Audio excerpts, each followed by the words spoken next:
Well, since I don't know whether to say good morning, good afternoon, or good evening, since I don't know what time of day it is that you're watching this, I'm simply going to say good hello. This recording will be, hopefully, a brief recording for our asynchronous week 3 for building supportive learning environments. So tonight or today, this afternoon, I'm going to discuss a little bit about management versus discipline, a little bit about levels of control, rules and procedures, environment, classroom layout or physical arrangement. And then also there's a change in assignment from the original assignment in our syllabus about the autism internet module to an iris effective room arrangement. And that's because the autism internet module website has made changes to the modules that I had previously planned for us to use. And so since there's changes, we adapt. We are flexible, we overcome, we keep it moving. For next week, make sure that you read anything that's been posted in our supplemental materials on Canvas and the folder or on the page that's listed as class or course resources and supplemental reading. Remember that you have 3 templates coming due for next week for part of our supportive learning environment plan, and that is the one on physical/virtual classroom environment, the one on norms and environment, and the one on procedures. Along with that change in assignment, you're going to read through effective room arrangement, and there's 2 choices. You can either choose the one geared for elementary, or you can choose the one that's geared for middle school and high school. The choice is absolutely yours. You do not have to read through both. Using that information, you will then design a classroom, an ideal classroom that you would like to have, and that would be using an online program, Word, PowerPoint, whatever it is that you want to use, cannot just be hand-drawn, but you will be turning that in. Then, of course, continue working on your field experience hours and continue working on or reading in both of our books, Skylar's Monster for your group presentation, and then also in Troublemakers for your next reflective assignment. That won't be due next week, but will be due week 5.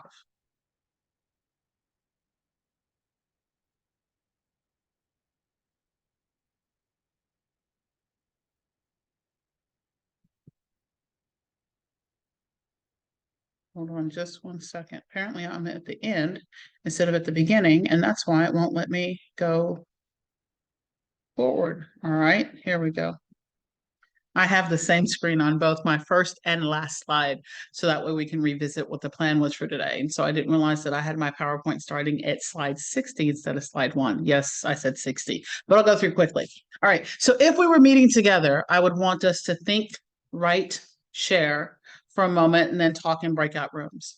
Since we're not actually meeting together, and this is an asynchronous classroom session, I'd love it if you'd humor me and right now stop for a moment and think about what are the differences, or what do you think about are the differences between classroom management and discipline. So what are the 2 differences, or what are the differences between those? So think about it for a moment. If you want to, hit pause on the video so that way I don't keep on rambling. Give yourself a little bit of think time, a little bit of time to write down a couple of notes. Obviously you won't have the opportunity to share out, but we're going to keep moving now. So hopefully you paused, and I'm welcoming you back now. So hopefully you had paused and you're rejoining me. So what are the differences, or are there differences between management and discipline? And yes, there are. So when we think about classroom management involves the procedures that show how to get things done. It's basically how we do things around here. So they're the procedures that teach students skills on how things should be done in the classroom. And classroom management is aimed towards avoiding problems rather than responding to them. Discipline, the other side of that coin, is intended to temporarily address student behavior. So when we talk about discipline, it's the consequences that students receive, either for positive consequences for meeting expectations or not so positive consequences when they don't meet those expectations. So it's a system of consequences and rewards. So when we think about models of discipline, there's different levels of control. So models of discipline include a set of cohesive approaches to deal with establishing, maintaining, and restoring order in the classroom that represent a certain philosophical perspective. So you can have low control where the teacher is very much more of a facilitator and trying to direct students in figuring out what they should do or how they could have done things differently. But in a system where teachers have low control, students then have the primary responsibility for controlling their own behavior and making those decisions. Medium control means it's a shared responsibility or a joint responsibility. So control for student behavior is a teacher and student working together, or teacher and students working together in order to bring about that appropriate behavior in the classroom. High control is just what you would think. It's the teacher selecting the desired behaviors, selecting the reinforcement and reinforcing appropriate behaviors, and working to extinguish any and all, if possible, inappropriate behaviors. So when we think about theorists, as we talked about the first week, yes, our first week together, when we think about low control, there's Guénaud, there's Fay, Funk, Colorso, I might be pronouncing that name wrong, and Kohn or Cone. And then medium control, we might be thinking Druckers, Albert, Nielsen, Lott, Glenn, Glasser, Kerwin, Mindler, and Kagan strategies. And then if we're thinking about high control, we might be thinking about Skinner, Cantor, Jones, or Marshall. And the thing to remember is it's not necessarily a matter of I have to choose one that I completely align with one theorist or one approach. It's fine to pull from multiples. And it could be a matter of also a situational, depending on what it is that's going on at the time, might then influence or dictate what level of control we need to assume in the classroom. So when we think about classroom management plan, so what you're working on for our class is a supportive learning environment plan. And in that plan, we're absolutely looking at developing or creating an environment in the classroom that supports all learners and in such makes it a suitable and conducive environment to learning, both emotionally, academically, on all fronts. But when we think about just the classroom management plan, that's just when we think back to what's the difference, what we've defined as classroom management, it's how are we planning to manage that classroom? So you might think, why is that important, right? Well, because discipline or the problems and issues that still away from that valuable instruction and community building time. So if we don't have a plan, then we have more issues in the classroom. And without that plan, we have less opportunity to be intentional in our instruction, less opportunity for students to be engaged in learning, and then, of course, less opportunity for students maximizing their achievement, both academically and socially. So Harry Wong mentions that good classroom management is based on the behavior of teachers. In one of our previous sessions together, we talked about teacher behavior and how that can impact the classroom setting. So what the teacher does, not the behavior of the student, has the greatest impact on that classroom management. So teachers' behavior produces high student engagement, reduces student misbehavior, and maximizes that instructional time.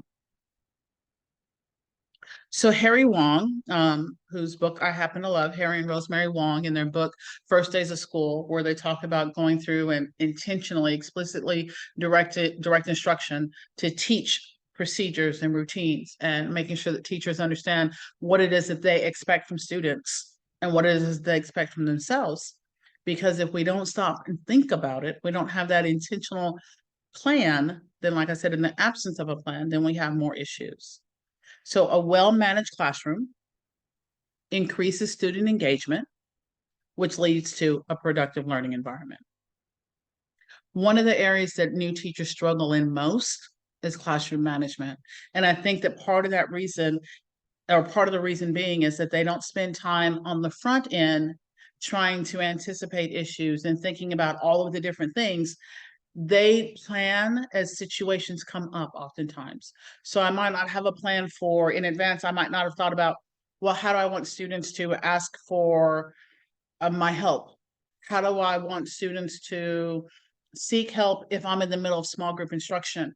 What do I want students to do if they've been absent and they need to get caught up or they need to find out where their assignments are? If we don't stop to think about all those things in the front end and have a plan for them and intentionally teach students how we do these things, then we're having to, in the moment, stop what we had planned, our actual lesson plan for instruction. We're having to stop and teach each individual child for each individual situation as it arises, instead of taking time on the front end at the beginning of the year and periodically throughout the year to teach and then review and even practice our procedures and our routines in our classroom settings. So when we think about what are the keys, what are the answers, what do I need to look at when I'm thinking about creating a supporting learning environment? If you think about that game Jenga, and if the bottom part isn't stable, once you start pulling pieces out, or once something is missing, pieces all come falling down. So we need to look at setting the tone on the first days of school, building relationships with students, looking at the physical space and how that's arranged, structuring the classroom with both rules and procedures, and preparing for students with and without disabilities. So some of the things that we need to focus on are making sure the classroom is student-centered, that we're looking at using persistent practices, a belief in high expectations and rigor for all students, and then, like we spoke about the other week, looking at those partnerships with how we communicate and how we collaborate with families and our school community. So when we think about a student-centered approach, that means that the teacher is not the sole bearer of knowledge. In a student-centered classroom, it builds on students' assets. So we look at the students for what each one of them brings to the classroom, and then we look on building on their strengths. So we build on students' assets and often transfers power from the teacher to the students. So then the teacher is much like a facilitator of that learning and helping students to build on that which they already know and on those skills that they already have. So not based solely on a teacher's own cultural lens and my preferences or the teacher's preferences, but we co-create accountable classroom culture, and we ask the students for their feedback and ideas on how to improve their learning, because after all, it's about them and it's for them. When we think about persistent practices, hopefully you can stop and think about a teacher that you had in the classroom, and hopefully you can think of one that you might be able to describe as a warm demander. So they had definite expectations, and they demanded that you put forth your best effort each and every day. But they did so in a way that was supportive, in a way that demonstrated that they cared about you, in a way that demonstrated that they believed in you, and they were trying to pull out of you everything that they knew was in you, many things that you didn't even know that you were capable of. When we think about a classroom that's going to be supportive, we need to think of one where we've created psychological safety. What we mean by that is that students should have the feeling that taking interpersonal risk will not result in embarrassment, ridicule, or shame. And that type of environment enables students to be able to engage more fully, to be able to connect, and to be able to change and be able to learn. We need to look to ensure that we are fostering critical hope. So in our students, fostering the awareness of societal injustice and hope that change is possible. So aware of the things in our world. We live in an awesome country. We live in an awesome world during an awesome time. But understanding that no society has ever had it perfect, and understanding that we and each one of our students, every one of us, have a responsibility to hopefully leave the world better than we found it for the generations that come after us. So always looking to be able to be a change agent, looking to be able to help someone along the way, helping our students to be able to understand that even as good as things are, what can we do? What can they individually do? What can we do to make it better? Then cultivating a sense of belonging and success for all students, especially helpful when dealing with difficult situations or with students who have challenges. Beliefs, expectations, and rigor. So we need to understand that if we set the bar low or if we set the bar high, students tend to live up or down to our expectations. If we never set the expectation high, what are they working toward, right? But if we set that expectation high and then we provide the appropriate level of support along with those challenges, then we're going to help our students to be able to achieve their individual potentials. So we need to hold and communicate a deep belief in all of our students' ability to achieve, and understanding that students want to be challenged and don't depend on low-level worksheets. I had the opportunity before to sit in or to participate or attend, I guess you would say. I wasn't actually a participant, but I attended a training put on by, her name is Marcia Tate, and her book is entitled Worksheets Don't Grow Dendrites, and talking about, the neurons and the dendrites in the brain. And so if it's just simply work for the sake of work, then are they learning anything? Are they being challenged? Is it meaningful? And understanding that we adults or even students, we often tune out or don't bother to try our best on something that we don't see as being meaningful. So we want to make sure that the instruction that we're providing, the learning that we're providing in our classroom is rigorous, multimodal, which means that we're looking at visual, auditory, tactile, so that we're looking at all those different types of learning styles and ways that which students can take information in, and also ways that they can express what they've learned or demonstrate what they've learned. As we talk about in our district, we should be teaching bell to bell, and helping our students to have through active student learning and participation. So not just simply that they are present or that they're busy, but are they actively engaged in learning? And then, like we mentioned before, the huge impact can be seen through our partnership with families and with the communities. So establishing relationships with families, beginning of the year communication, sharing positive news. We talked about not just calling when things aren't going well, but sharing the positive news. And then when we are communicating about an issue, they call it kind of like compliment sandwich, but you start with the positive, communicate what the issue is, the negative issue, and then close hopefully with another positive. Look at meeting our families in person, and then look at what we're conveying as far as body language, seating arrangements, issues of access. So considering all of those different things. You don't necessarily want to meet with a parent and have them sit in the student's chair and you sit in your teacher chair, because you're communicating to them that it's almost like a posture of dominance. But you want to look at sitting at a table next to the parents, so that you're all on the same level, that you are demonstrating to them that you're not speaking down to them, that you're at the same level as them. You want to make sure that when they're speaking to you, that you're making eye contact, that you're nodding, that you're showing signs of active learning, that you're not sitting there with your hands crossed or your arms crossed, which means that you're closed off.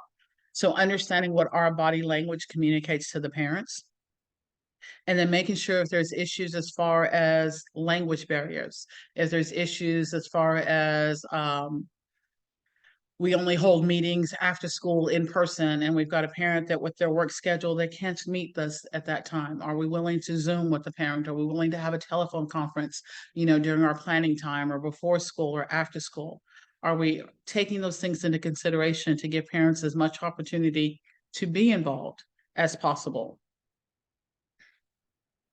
And like we mentioned before, just because a parent isn't as involved as we think they should be, or as involved as we think maybe even that they could be, that we shouldn't automatically assume that it's a matter of the parent doesn't care, but understanding that there could be a multitude of reasons why that parent's not involved. Jacob Coonan is or classroom behaviorist theorist, best known for his two studies back in the 70s. He wrote a book titled, and I screenshot this from someplace or copied it from someone else's PowerPoint. I can't get rid of that little picture there over part of the word. So of course it bothers me. So I apologize for it being there, because it bothers me. It might bother you too. But Discipline and Group Management in Classrooms is what his book is titled. And he worked to combine both discipline and learning in the classroom. Coonan believed that organization and planning are key to engaging students, and that the relationship is characterized by proactive teacher behavior along with student involvement in learning. Like I said, not waiting to be reactive, but trying to be as proactive as possible, focusing on preventing discipline, not just at looking at how do we respond to it, but trying as much as possible to prevent it from occurring to begin with. So using techniques and strategies, like I said, to prevent that. When we think about the ripple effect, so if you were to throw a rock in a puddle or throw a rock in a pond, and where it hits, and you see the ripples go out. And so when we think about in our classroom, that whole ripple effect, how we can either have the positives rippling out and growing and impacting and hopefully replicating, or we can have the negative growing and replicating. So we need to think about what we're doing and be intentional about making sure that what we're giving the most attention to, what we're giving the most of our time and our classroom, acknowledgement of, is the positive. The more that we can provide that positive reinforcement, the more time that we spend focusing on acknowledging students when they're doing the things that we want them to do, when they're meeting the expectations, then we're going to see more of that in the classroom. If the only time that students get called, their name, or if the only time that they're getting any attention is to redirect them, then students see the only way they get attention in the classroom is by acting out or by not meeting expectations. So a second thing to look at is what Koonin called with itness. So it's kind of the whole idea, when I was growing up, they used to talk about how, your parents had eyes in the back of their head. And so it's the whole concept of always knowing what's going on in your classroom. So even if I'm in this small group and I'm working with a group of kids at the kidney table, and we're working on, reading instruction, in a small group guided instruction, I still need to make sure that where my table is seated, that I can look up at my room. So as I'm working, I can quickly glance up and see around the entire room and come back to work with my small group. But it's a matter of always knowing exactly what's going on in the room. And that's one of the things we'll talk about when we talk about classroom layout. But it's huge to be able to see your students and for them to know that you can see them and for them to be able to see you. But always being aware of what's going on in the classroom. One of the things I like, going back to that being able to see the classroom, is in today's classroom, typically you have a teacher station where you have a dot camera and you can write there. And so instead of you having to write on the board with your back to your class, turning to write on the board with your back, turn to your students, now you can sit there and write either on your, your dot camera. Some teachers even use an air tablet, and that way they can be circulating around the room and writing on it. And they're never having to just, sit there and write at the board and not see their students. Because so many things happen when teachers are at the board and their back is to their students. Koonin talks about a strategy he calls overlapping. So overlapping is what we would call multitasking. So when teachers can effectively tend to 2 or more events simultaneously. I don't know how we don't in education. We're always dealing with multiple things at the same time. Not only at the same time, but then also one back to back to back to back, but being able to attend to multiple things at the same time. So students are more likely to stay on task if they know that their teacher is aware of what they are doing. So in other words, if they see you, like I said, with your back turned to them, or if they see you looking like, they clue in very quickly on whether or not you can tell and whether or not you can handle 2 things going on at one time. They'll even work together to try to have one person distract so that others can do something differently. But making sure that you're aware of what all is going on in the classroom and that you're able to multitask and deal with more than one thing at a time. His fourth strategy is called movement management. So we're looking at the smoothness of transition between activities. So when I'm transitioning from a whole group activity to a partner activity or to an independent activity, when I'm transitioning from my direct instruction, lecture time, into students getting into groups, is there a plan for that? And does it work smoothly? Are there smooth transitions? Is there a lot of instructional time wasted? And is there a lot of behavior issues during that time because they're too unstructured? So looking at that smoothness and our movement management, looking at the momentum. So making sure that your pace is appropriate, not too fast, not too slow, but that it's appropriate. The team evaluation, when you look at the teacher evaluation, it talks about a brisk pass or a brisk pace. No one wants the teacher from Ferris Bueller's Day Off. Class, anyone? Where students are literally falling asleep, drooling on their desk. But you also don't want to move so quickly that students can't follow your instruction, that they can't follow along with you. So it's a delicate dance of finding that exact right pace. Group focus and accountability. So keep the whole class involved and interested. You don't want to have those students who are sitting in the classroom who are tuned out and that you're not even aware that they're not with you, but making sure that you're doing all that you can, not perfect, of course, because none of us are, but making sure that you're doing all that you can to keep all of your students engaged. Things to avoid, he talks about something he calls dangling, which is where the teacher leaves a topic and then introduces a new topic of unrelated material. So didn't even wrap up or finish that. Kind of like when you see a movie and there's that cliffhanger at the end, drives me absolutely crazy. Well, we don't want our instruction to be that way either. Flip-flopping. So when you're like dangling, but now I'm inserting leftover materials from another lesson. So I'm flip-flopping, I'm going back and forth. So it's like, oh, I forgot to tell you guys about this yesterday. So I start talking about this. Oh, and then I forgot. And then I go to this other thing. And then, oh, I forgot. And so when we're doing that, when we're flip-flopping between topics or between material, the students may not be able to follow. And if they get confused or if they get frustrated, they may shut down, they may act out, but we need to make sure that we're supporting their learning and that we're not causing confusion or interfering with their ability to be able to make connections, because the brain learns from making connections. So when we're flip-flopping or dangling, we're interrupting that ability to make those connections. He also says to avoid what he calls thrust.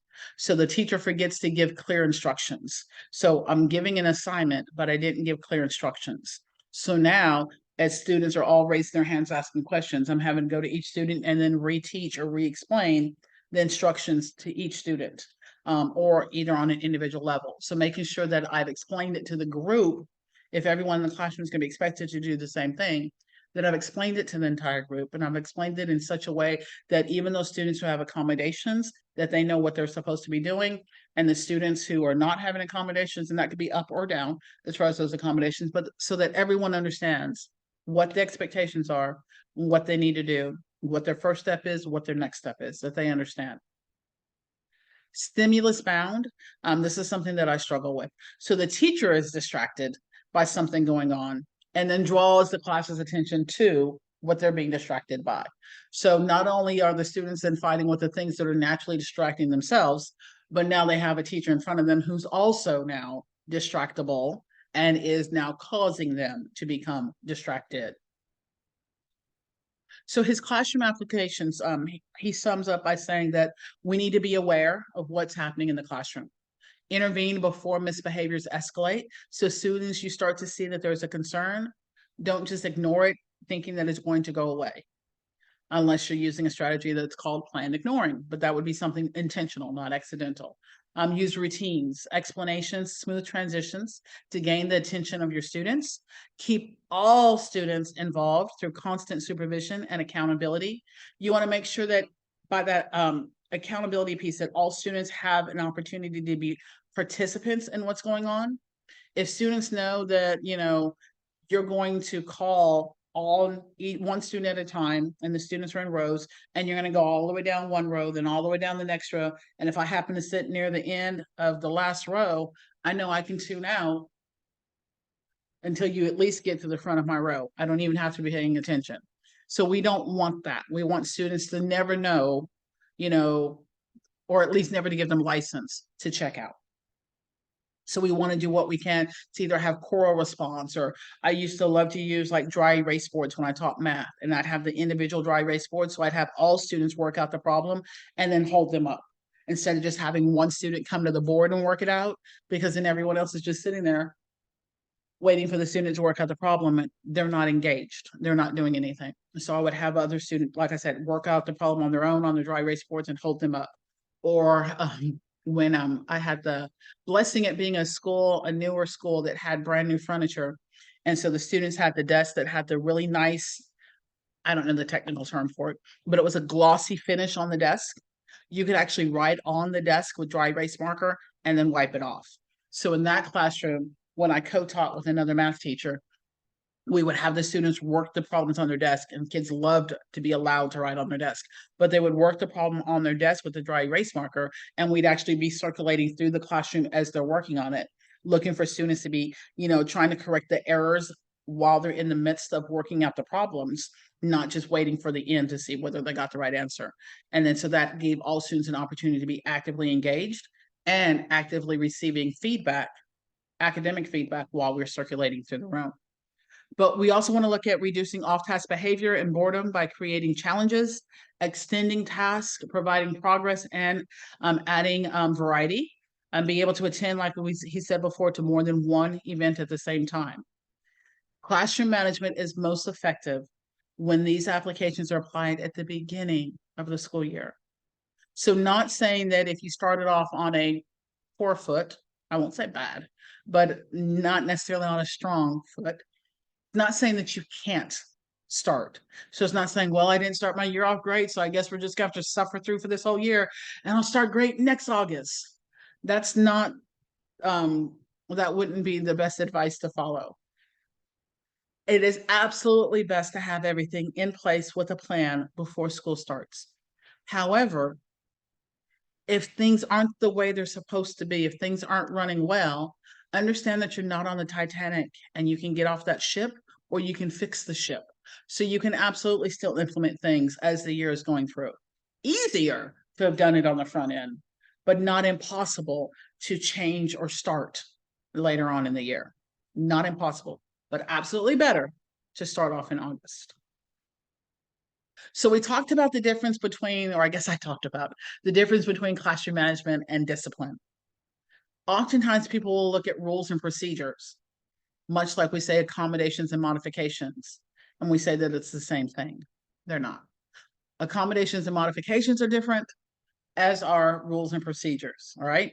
And so we need to make sure that the reason for having rules and procedures are in order to help set our students up for success. Success breeds success. So the more that we can do to put them in a position where they know what to expect, they know how things are supposed to happen, they have more of an opportunity then to be able to be successful in that setting, as opposed to in an environment where no one knows how things are supposed to be done, or there is no specific way that things are supposed to be done, and that rules are inconsistent if there are rules. So the difference. Procedures are expected behaviors that, when followed, create an orderly environment. That's the purpose of the procedure, to create an orderly environment for learning and social growth. They're used as part of a classroom management plan. Rules are non-negotiables. Non-negotiable restrictions placed upon students in order to ensure safety and ethical boundaries. One is for orderly environment. The other one is to ensure safety and ethical boundaries. They're used as part of a discipline plan, which is part of the classroom management plan. So it's not the whole thing, but it is definitely part of the classroom management plan. So when we think about procedures, you might have a procedure for, and it's not just for elementary school. We might have more procedures at elementary school, but it's not just for elementary school. So if you think about procedures like, what do I do when I come into class? So even at the high school setting, when my students walked in my classroom, they knew they were supposed to come in, get out their materials, and start on the bell work that's on the board as I'm standing at the door greeting my students. In elementary class, I had for my students, because of course I had them, they didn't change classes. So when they arrived with me, I had a little checklist for them to pick up at the door as they came in, and they knew that they had to do their lunch count. They had to do, mark their lunch choice. They had to put their backpacks up, get their things out of their cubby that they were going to need. At the elementary level, we had a homeschool communication folder. So their folders went into one place. In that folder, they were supposed to first take out their homework and put that in the homework bin. And if there was any notes from home, so that we had a process or procedure for what they do when they arrive. At the elementary level, we absolutely had a procedure for how we lined up to go to lunch, or when we lined up to go to specials or related arts, depending on what you call it.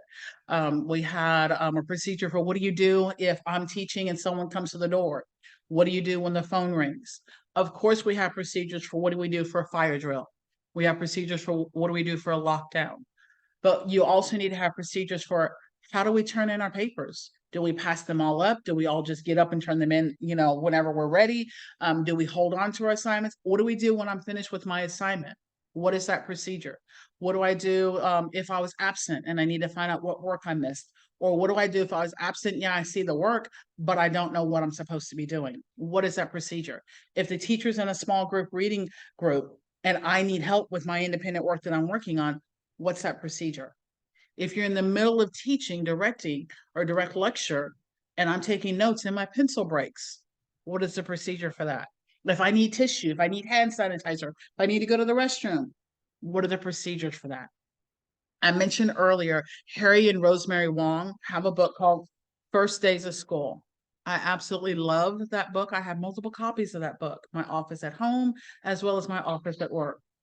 But it's absolutely about looking at being intentional about the teacher thinking before school starts, how do I want my classroom to run? How do I think things need to function in order for my students to be able to be successful, in order for me to be able to teach, and in order for my students to be able to learn? You want to make sure that you have procedures so well laid out and so well taught and rehearsed. Sorry about the bird. I'm at my father-in-law's house while I'm making this video. And apparently his bird is wondering while I'm talking to myself, I guess. So I apologize about the bird in the background, you guys. At the end, I might try to turn around and see if I can get him in the shot so that way you can see the little one that's making all the noise. But looking at procedures, you want them to know. So even if there's a substitute teacher, if you're out sick, that the students still know exactly what they need to be doing. Say, for example, if you came back from lunch, or as a class that came back from lunch, or if there was an emergency and you had to step out into the hallway to deal with it, students still knew exactly what to do. So that's how well run you want your classroom to be, that students could, other than the teaching part, would know exactly what to do without you. So that's procedures. When we're thinking about creating rules, first of all, you need to think about the economy of few. You want to have like 3 to 5, and it's best if they're positively stated. And in implementing your rules, you want to make sure that you're being consistent. When appropriate, you want to look at involving students in the development of those rules. Now, granted, that doesn't mean that you come into this with no preconceived notion of what it is that you expect to happen in the classroom. You want to give students input, but we're not giving them carte blanche. But it's about them being a part of helping to refine possibly the rules, or maybe at least you have 1 or 2 that are absolute, that are non-negotiable, and then maybe 2 or 3 others then that the students can then help to provide. Again, like I said, state it positively, focus on important behaviors. And if we're talking about rules and we're talking about behavior, we need to make sure that the rules are written in such a way that what it's conveying is observable and measurable. Things like, be nice. What does that mean? Right? Or come to class with a great attitude. How do I measure that? Right? And then when we're thinking about our rules, we also need to think about, we talked about a system of both rewards and consequences. And the thing is that consequences are both positive and negative. So when we think about rewards, rewards are those positive consequences. So we shouldn't just think about what happens when Charlie Brown doesn't meet my expectations. We also need to think about what happens when Charlie Brown does meet my expectations. So that thought process of the being intentional about acknowledging and rewarding appropriate behavior, as well as the what are we going to do in response to the inappropriate behavior or when students don't meet the expectations. So when we look at some of the examples that you often see in classroom, raise your hand. No hats in class, no laying on the desk, keep your hands to yourselves, no biting, no touching, no talking, face the teacher, no sticking out your tongue, no spitting, no. Not necessarily written in positive terms. We've got 10 of them too, also. Keep your body to yourself. Take care of our insides and outsides. Listen and follow directions. Ask permission before you touch someone's things. Try your best and have fun. Those are a little bit more observable. We could talk about whether or not we feel like those cover all of the behaviors that we would want them to address, and whether or not students would understand them. One of the things is that even though when we have the rules, we still need to make sure that we've communicated to students, what do we mean by that, right? So does that mean if I ask permission to use your stuff and you say no, it's like, well, I asked, so I'm going to take it anyway. Of course not, right? But we need to make sure that we're communicating that. When you think about these other ones, hands and feet to self, listen, follow directions, stay safe, no running. Raise your hand, use inside voices, no bullying behaviors. Do your best work, no saying I can't. Take risk and make mistakes. Respect everyone. Have fun. So if we were in class together, we'd have a chance to dialogue and a chance to talk. But the thing is, thinking about, are my rules stated positively or as positively as possible? Are my rules observable and measurable? Do they address important behaviors? And is it a rule? What if I don't want to have fun? And when we say things like respect, what does that mean? My idea of respect may not be the same as yours.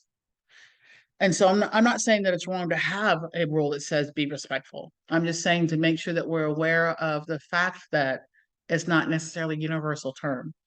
And so we need to spend time teaching what we mean by our rules, teaching what it is that we're expecting, what it is that we're looking for, and making sure that students clearly understand how they meet those expectations. We can't assume anything. So how do we go about teaching our rules and our procedures and even our routines? We can use role play. Make sure that when we're teaching and we're explaining that we're also giving reasons. Why is this a rule? Why is this important? How does this benefit you as an individual? How does it benefit the class? Making sure that we're explaining the terms. This is what it looks like. This is what it doesn't look like. This is what it sounds like. This is what it doesn't sound like. So students completely understand what it is that we mean by respect, or for example, or the following directions, or the keeping our hands to ourselves, making sure that they understand clearly what it is that we're talking about. Discuss different situations, review them often.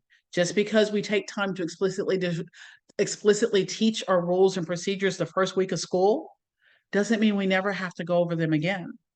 At least I know in every school system that I've worked in, and I've worked in a few now. Wow, yep, I've worked in a few now. We have students that come and go. The students that we have on the first week of school is not 100% the same students we have on the last week of school. Some of them, absolutely, but not all of them. We have students who leave us. We have new students who come and join us throughout the school year. And we also have just students who have been there but forget. So we need to make sure that we have a plan for how we're going to reteach, review, and even revise as necessary our school or our classroom rules and procedures, or maybe even our whole entire comprehensive classroom management plan, how we're going to go back through it and review it, reteach it, revise it, all of the things to make sure that students remain aware and that they understand that no, it wasn't just a beginning of the year thing. It's a, this is how we do things here thing. Rules should also be posted in the room, not just verbally communicated, but they should also be posted in the room. They should be sent home for parents. And if you have a teacher website, so in our school system, every teacher has the ability to have their own website. Well, actually, they're expected to have their own website on the school page where they can list their classroom rules. If they have any specific, procedures or policies or things that they want to communicate there, they can do that as well. So you could actually post your entire classroom management plan. But they absolutely need to be visible, not just verbally communicated, and expect students to remember them and to be able to meet them all just because we told them once. All right, so classroom environment. When you walk into a room, the environment says so much, right? So when I walk into a room, the things I see communicate certain things to me.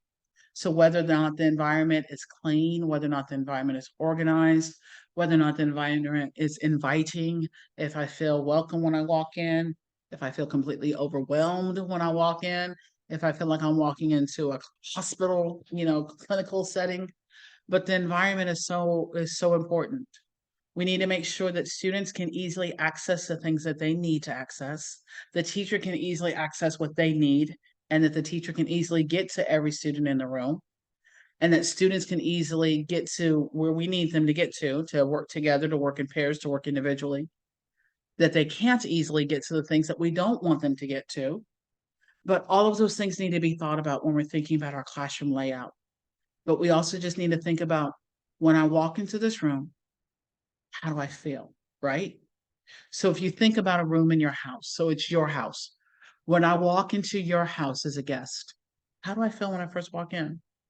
When I first walk into the room, based on the way that the room is set up, I should know what that room is intended for, right? I should know what happens in that room. I should know if I'm in the living room or if I'm in the family room. I should know if it's a formal living room or if it's a, comfortable family room. I should be able to tell by the way that it's set up, right? The structures tell us something. If we go into uh, a building for the first time, when we walk in, we get a sense about the building. We're either comfortable there. We feel like, yeah, I'm fine. I'm not worried. I'm not self-conscious about, touching anything, or, as opposed to walking into an expensive art museum or an art gallery. And it's like, I don't want to touch anything. I don't want to have to buy anything. I don't know if I can sit there. Is that a piece of art or is it a regular chair? But the environment speaks to us. And so the way that we set up our classrooms, as well as the way then that we manage our classrooms, all of those things go together in order to create that supportive learning environment. So when we have a well-designed classroom, then it's better for students to understand then what areas, like I said, they're accessible to them, which areas are not supposed to be accessible to them, what areas are their spaces. It helps them to be able to anticipate the activities. It lets us know, okay, over here I see, beanbag chairs, or I see pillows and I see a bunch of books. That's probably a place that I can go to read. Over here I see computers. That's probably the computer center. Over here I see a table with sand in it. Over here I see tables. I see a teacher chair and then other chairs around the outside of the table. I see over here individual desk with little, nameplates on each one.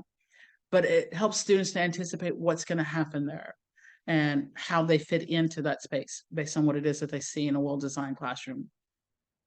It helps students to understand what expected behaviors. Are there different behaviors for different parts of the room, for different types of activities? Understanding the space helps us to understand what happens within that space. And it helps with predictability. Just like I mentioned to you guys on, I think, on our first night of class together, even though you're grown adults, every single night when we log on to Zoom together, you know what to expect. You know that you're going to see that first slide that's going to have our agenda for the night. You know what to expect from me. You know how we're going to start our class. You know that I'm going to greet you at our virtual door as you walk into our classroom, and you know what to expect. You know how our class is going to flow, and we've only been together for a couple of weeks. Having predictability helps to lessen anxiety, helps to lessen fear. When the brain is in a state of panic, the brain does not process new information well. The brain can't make those connections. And without those connections, it's difficult for the child to be able to learn, difficult for them to be able to intake information, make meaning out of it, retain it, and store it where they can access it again later. A well-designed classroom also makes it easy for students, as I mentioned earlier, to be able to get to the things that they need, for the teacher to be able to get to the things that they need when they're demonstrating something, when they're teaching something, when they're modeling a lesson, and when the students need to be able to get to the materials they need, whether they're turning in an assignment, sharpening their pencil, throwing away trash, getting the hand sanitizer, the Kleenex, the hall pass, getting the materials they need for this group assignment that they're about to work on, or in science class, getting the things they need for an experiment that they're about to do. But it's about having the things necessary at hand so that they're easily accessible. which then limits wasted time looking for and searching and gathering things that are going to be needed. When we think about a special education classroom, sometimes people think, well, it has to be different. Well, still in a special education classroom, just like you would have in a general education or in a tier one classroom, students want to know, this is my spot, right? There's a home base for each student. This is my spot. This is where I go. This is my seat. This is where I sit when I'm in this room. We want to make sure that there's an area for group instruction, that there is a teacher work area, that there is an area hopefully for students to be able to take a break or to be able to get sensory reinforcement if they need it. And in the area, how do we transition? How do we move from one area to the other? How do we line up to transition from this classroom to another classroom? All of those things are considered, that there's a student schedule area. So do I have a posted visual schedule on the wall, one for our entire group, as well as maybe a visual schedule on each student's individual desk if the schedule is different for that individual student, if there's certain things that they need to be doing. And so if there's a visual schedule, if for class whole group times, and then individual schedules for students to know, okay, in this classroom, I'm going to do this first, then this. So kind of like a first, then, and a next, or a list maybe of all the things that I must do. And then after I've done all those and I've moved them over to the done, or different ways to do a visual schedule. And then it's a matter of the things then that I may do, the things that I get to choose from. Workstations, especially if we're working on students going through individual folders or individual task boxes, or helping students with workstations. In the assignment that I have planned for us to do on the autism internet module, and you're still welcome to go to that. I'll share that resource with you at the end of our class time together tonight. But it goes through workstations and using workstations and teaching students how to complete a task, and may have, like I said, you might have a series of, first you do the things in the red folder, then the orange folder, then the yellow folder, then the green folder. And as you finish each one, you're moving them over to from the to-do pile to the done pile, or I know it's not proper English, but I call it from the to-do to the to-done, right? I know, not proper English, but to-do to done, it's easy. But it's a system. What is their workstation? What is it that they're working on? And then, like I said, typically there's a technology area for students to work on computer-aided instruction. So when we're thinking about our classrooms, we also have to think about what we call like our high traffic areas. So teacher's desks, the computer stations, the group work areas, pencil sharpeners, trash cans, water fountains, pick up and drop off locations for books and papers, supply areas, lockers or backpacks or cubby areas. So we have to think about planning for all of those areas where we may have all of the students when they first arrive, they're all going to this one area in order to make sure that it's not congested and that doesn't become an area for conflict and issues. We need to make sure that we have a procedure, that we have processes in place for that. Other things to consider is that, are you able, like I mentioned earlier, are you able to see all the students in your room? So from when you typically stand to give whole group instruction to maybe to the kidney table where you're doing your small group instruction, for that witness idea of always being able to look up, to glance up, get a view of everyone and everything that's going on in the room. Can you see everything? What sort of things might interfere with a clear field of vision to all students from anywhere that you might be in the room? What is the best way to position yourself when assisting a student, when instructing? So do you want to be facing the student, kneel down at their desk? Do you want to be side by side with the student, thinking about that you still want to be able to see everyone else and that you still want to be able to see what's going on? So thinking through all of those different types of things. Can all students see you as you're teaching? And then what are frequently used materials and how will you keep them accessible? So those are some of the things to consider also. And just a little bit of a funny. So in this cartoon clip, the principal's talking to the teacher. It says, Miss Marple, I need to talk to you about your seating arrangement. So the teacher's got her desk in the hallway. While all the other kids, as you can see through that little bit of a snippet there, are exercising free will, I guess you would say, within the classroom setting. There is an assignment not required. Let me repeat that. Not required, but it's a great exercise. So IRIS, which is what we'll be using for our FBA assignment, but IRIS is a free resource through, well, it's through our Department of Education, but it's also though housed by grant through Vanderbilt University. No, I don't work for them, never have worked for them. I don't get any money by using their materials. But like I said, it's a resource that is grant funded that they provide, and it has a plethora of great resources. It's a plethora of information, huge amount of information. Anyway, there is part of a module that I've linked for you, and I'll show you here at the end where you can get to it. But it's on physical environment. And you get to be able to look at the different aspects that go into what is a high quality compared to a less supportive environment based on the physical environment of the room. And so this is a snippet from that page. And so, like I said, it's part of a larger module. But it talks about physical environment refers to the overall design and layout of a given classroom and its learning centers. And teachers should design the environment by organizing all its spaces, furnishings, and materials to maximize the learning opportunities and the engagement of every child. To effectively do so, teachers can apply a concept known as universal design for learning, or UDL. UDL comes from actually the architectural world. So if you ever walk into an old historic building, you'll notice that in old historic buildings, usually the hallways are narrow. Most of the old historic buildings had stairs, they didn't have ramps. So it was difficult for someone. This was before historic buildings were built before ADA requirements for them to be accessible for all individuals. So the idea about UDL is in today's day and age, whenever a contractor or an architect is designing a building, they're looking at how can I make sure that I design this building so that it is accessible for all. So that's the whole idea. And so universal design for learning means as the instructor, as the educators, I'm sitting down and I am coming up with this lesson plan or this unit plan.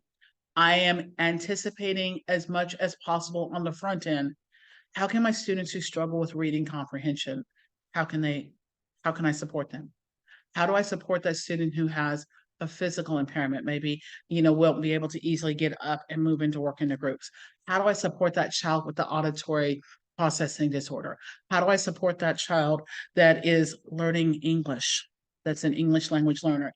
So we're thinking about on the front end, as I'm designing the lesson, how I'm going to make sure that the learning is accessible for all of my students. Not waiting until on the back end and we're in the middle of the lesson is, okay, so can so-and-so do this for so-and-so, and trying to figure out then how to force fit it. It's about designing it intentionally on the front end to make it as accessible as possible for all students. And so, like I said, this assignment is absolutely not required. Feel free to peruse a portion of it, all of it, or none of it. Completely and totally up to you. I'll show you at the end how to find it and where to find it. But like I said, optional, but could be helpful. So in our syllabus at the beginning of the year, a couple of weeks ago, at the beginning of our semester, one of the assignments I told you about was the autism internet modules. And we were going to be completing 3 different modules. So autism internet modules, it's still available out there, but they've changed the modules. So this is individuals with autism spectrum disorder have unique strengths and challenges. Understanding the underlying characteristics of ASD and effective practices that support their needs is essential. So this online professional learning is designed for those who support, instruct, work with, or live with someone with autism. The Autism Internet modules guide users through case studies, instructional videos, pre and post assessments, discussion questions, activities, and more. So our assignment originally was structured teaching assignments, and you were going to go through 3 modules. The structured teaching module, structured work systems, which is one of the things I was talking about earlier, and then visual supports, which includes the visual calendars or visual schedules that I mentioned earlier as well. I was going to have you design a physical structure, which is the classroom layout. You're still going to do that part. We'll talk about that in a moment. I was going to have you make a schedule for a student and create a work system. Like I said, they have significantly changed the modules. And so because of that, what you're going to do instead is an iris assignment. And I'm going to explain in a second. I do want to make sure that I still mention that for those part of the structured teaching, developed by Teach with an extra C in there, TEACCH, at the University of North Carolina. So the whole idea behind structured learning is it was designed for students with autism, but It was developed into much wider scope to be effective for so many others.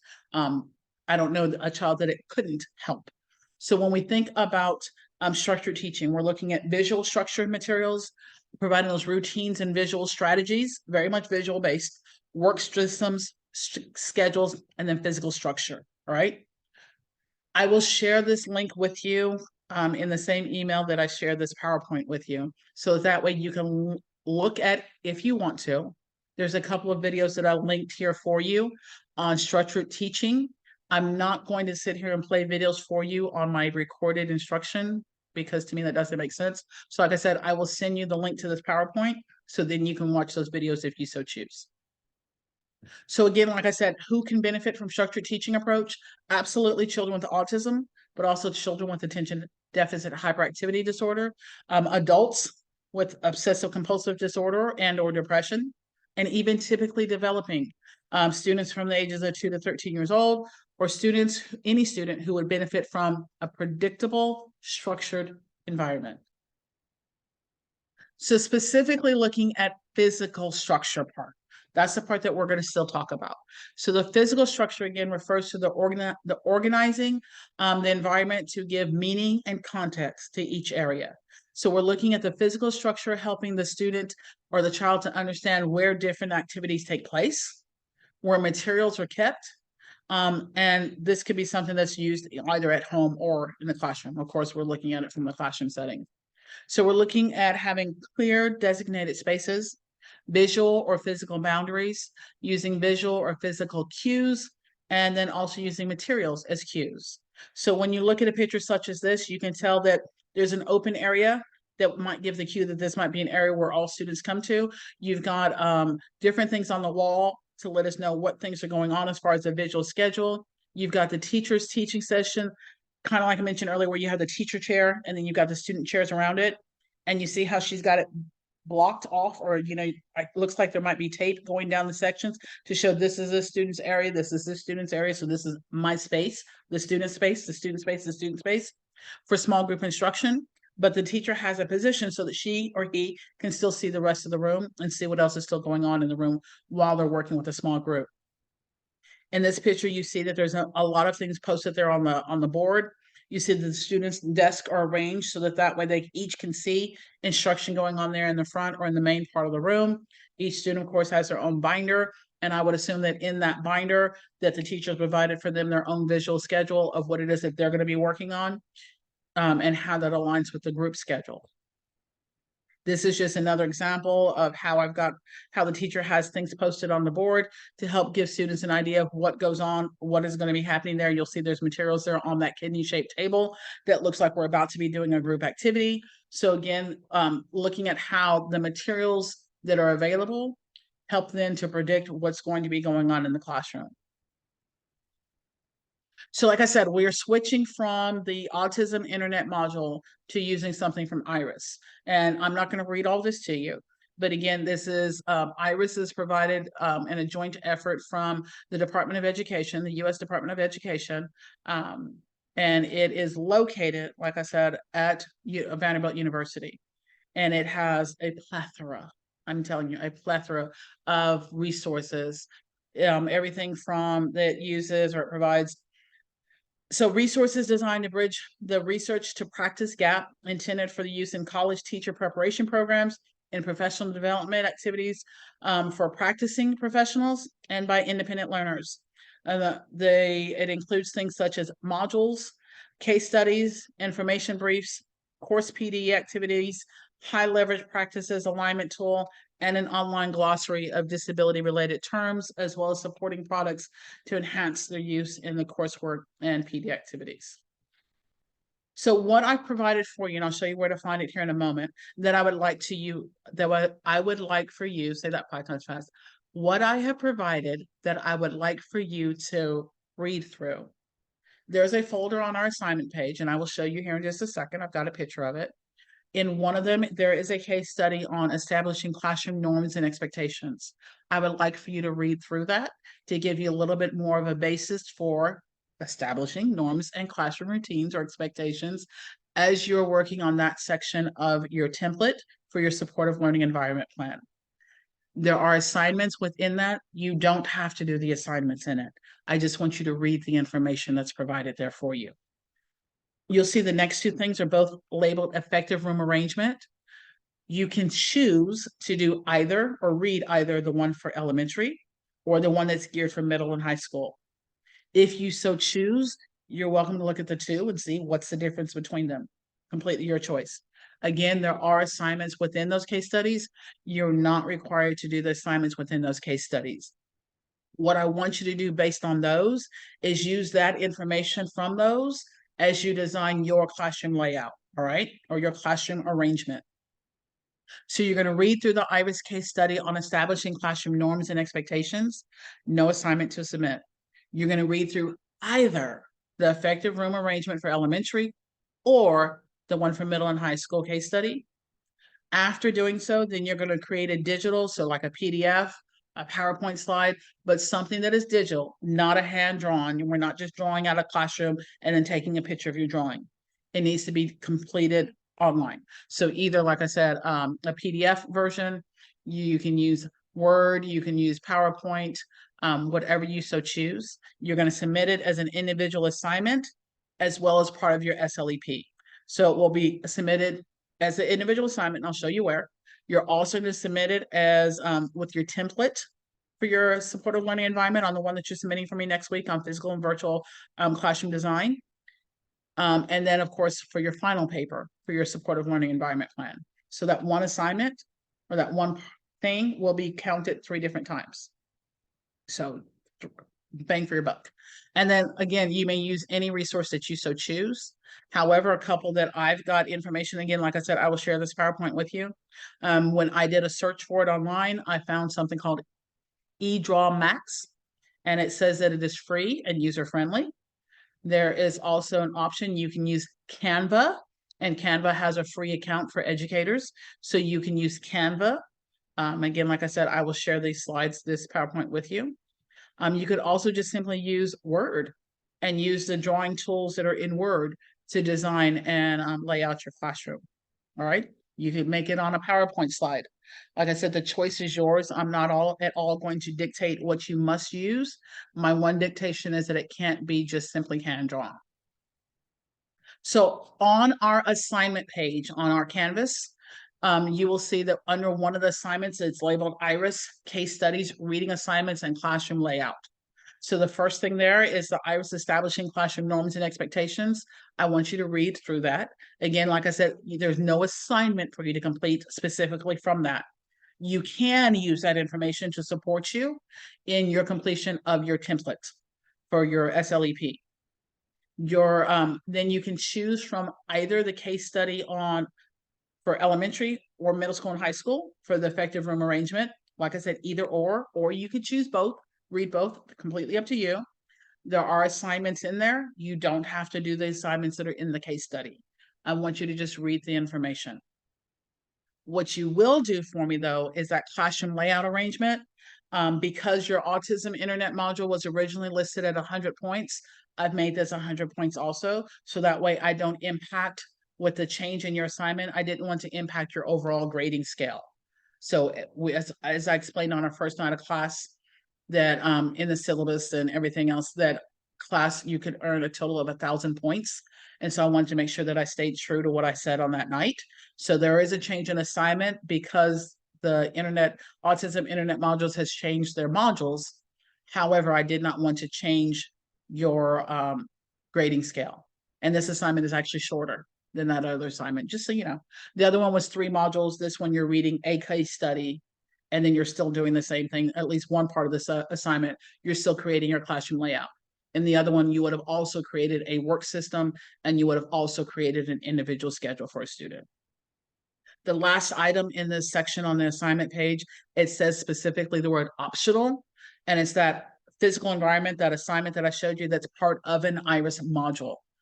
Again, like I said, feel free to do the entire module, feel free just to do that one page, feel free to just glance at it, or feel free not to do any of it at all. It is absolutely optional, but it is provided as an additional resource that could be supportive. So as we're closing out for our week, we are talking about classroom management and discipline. And so Harry Wong, since we talked about him several times, talking about his book, First Days of School, he says the most successful classes are those where the teacher has a clear idea of what is expected from the students, and the students know what the teacher expects from them. Students can't meet expectations if they don't clearly know what they are, or if they change from day to day. So looking at that consistency, looking at making sure that we're providing an environment that is setting them up for success. So most successful classrooms are where students know what is expected. And the only way they know what is expected is if we clearly communicate it and we explicitly teach it. So as we've looked at our past 2 weeks, the components of a supportive learning environment, since our classroom is building supportive learning environments, what goes into that is looking at the physical structure of the classroom, providing a classroom that is supportive and safe, classroom community, communicating, teaching, and having clear expectations and procedures, providing necessary supports for communication, supports for social interaction, and then a plan for parent involvement and engagement. So your responsibilities in all of this is to make sure that you have a philosophical approach to classroom management and discipline, which is part of your supportive learning environment plan that you're writing, looking at how you're going to organize the environment, where you're looking at that classroom layout and design, looking at how you're going to manage student behavior, creating a supportive learning environment, managing and facilitating instruction, and then promoting classroom safety, and then also making sure that you're collaborating with others, whether that be other colleagues or even collaborating with your administration, collaborating with the parents and the families and the communities that your school supports. Again, this aligns with our profession and looking at the way that we are evaluated under the STEAM rubric.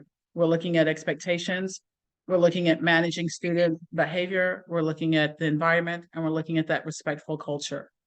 And so what we've talked about tonight, where we've talked about student discipline and management, where we've talked about setting those high expectations for students, we've talked about setting up the learning environment, and we've also talked about how rules and procedures help to create that safe environment, to create that respectful culture for students. So everything that we've talked about in today's class absolutely aligns with the team rubric for environment. Just as a reminder for the APA support, if you need it, Lipscomb University does have a writing resource that you can find through the library.